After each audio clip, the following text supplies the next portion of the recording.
Exercise 2B, question number 11. After spending 1/3 of his pocket money on food,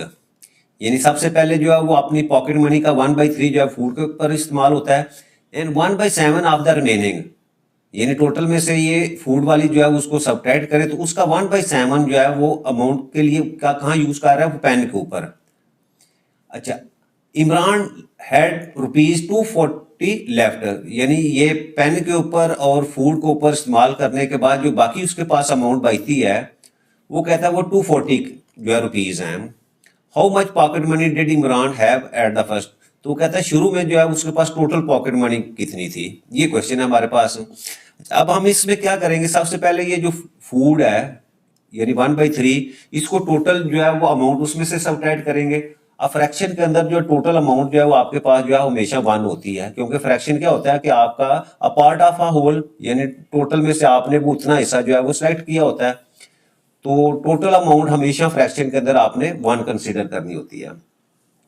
तो उसमें से जो है वो फूड के ऊपर 1/3 यूज करता है, और जो बाकी बचती है उसका 1/3 जो है वो पेन खरीदने के अंदर, और बाकी उसके पास जो है वो 240 रुपीज जो है वो बच जाते हैं। तो मैं लिखता हूं यहां सबसे पहले कि amount of pocket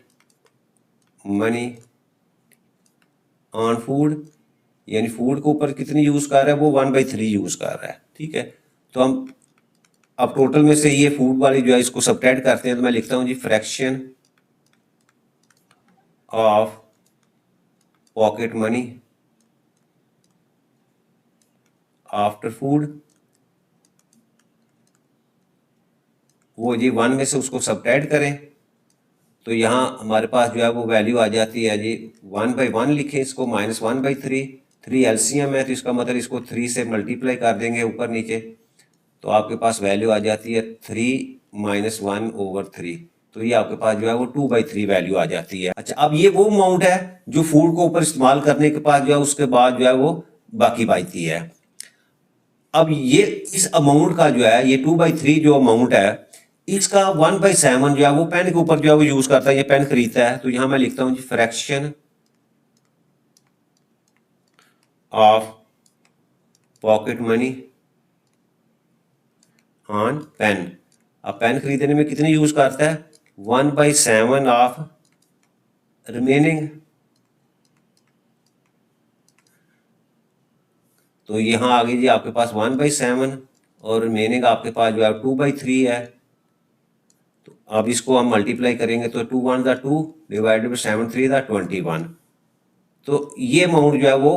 pen purchase करने में खरीद करता है। तो हम क्या करेंगे, अब ये जो टोटल अमाउंट उसके बाद 2/3 थी उसमें से ये पेन वाली अमाउंट जो है उसको सब्ट्रैक्ट करते हैं, तो वो उसके बाद जो है वो मनी जो है वो लेफ्ट होती है। तो मैं लिखता हूं यहां fraction of pocket money left. अब जो उसके पास जो लेफ्ट होती है that will be equal to 2/3, उसमें से जो पेन खरीदा है वो आपके पास 2/21 है। तो अब देखें यहाँ आपके पास जो है वो 3 और 21 का एलसीएम लेंगे तो आपके पास जो है 21 ही आ जाता है। तो इसका मतलब इक्विवेलेंट फ्रैक्शन के लिए मैं इसको 7 से मल्टीप्लाई कर लूँगा, डिनोमिनेटर को और न्यूमिनेटर को, तो मेरे पास वैल्यू क्या आ जाएगी, 7 2 14/21 -2/21।